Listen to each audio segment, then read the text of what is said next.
بسم اللہ الرحمن الرحیم۔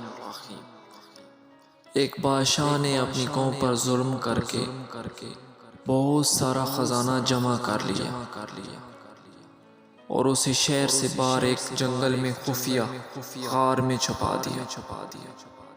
غار کے دروازے کی دو چابیاں تھیں، ایک بادشاہ کے پاس اور دوسری اس کے وزیر کے پاس تھی۔ ان دو کے علاوہ کسی کو بھی اس غار کا پتہ نہیں تھا۔ ایک دن صبح کے وقت بادشاہ خزانہ دیکھنے کے لیے غار کی طرف گیا اور دروازہ کھول کر اندر داخل ہو گیا۔ خزانہ کمروں میں چاول اور گندم کے انبار کی طرح بکھرا پڑا تھا۔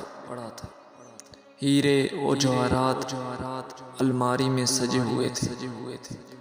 بادشاہ اس خزانے کو دیکھ کر بہت خوش ہوا، لیکن اندر آتے وقت بادشاہ غار کا دروازہ ہی بند کرنا بھول گیا۔ اسی وقت وزیر کا اس غار کی طرف سے گزر ہوا۔ وزیر نے جب خزانے کا دروازہ کھلا دیکھا تو حیران رہ گیا۔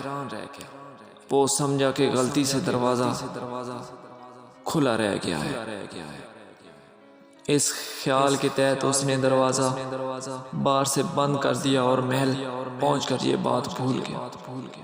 جب بادشاہ ہیرے اور جواہرات کا معائنہ کرنے سے فارغ ہوا تو واپسی کا سوچا، لیکن جب وہ دروازے کی طرف پہنچا تو دیکھا کہ وہ تو بند تھا۔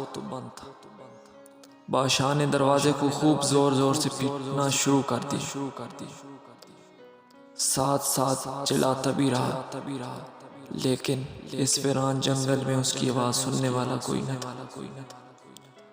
وہ واپس اپنے خزانے کی طرف گیا اور ان سے دل بہلانے کی کوشش کرنے لگا، لیکن بھوک اور پیاس کے ہاتھوں مجبور ہو کر وہ پھر دروازے کی طرف گیا اور چیخنا چلانا شروع کر دیا، اور پھر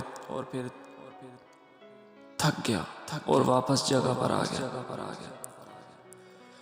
بھوک اور پیاس کی شدت اتنی بڑھ گئی کہ آخر وہ ہیروں سے بھیک مانگنے لگا۔ اے قیمتی پتھر، مجھے ایک وقت کا کھانا دے دو۔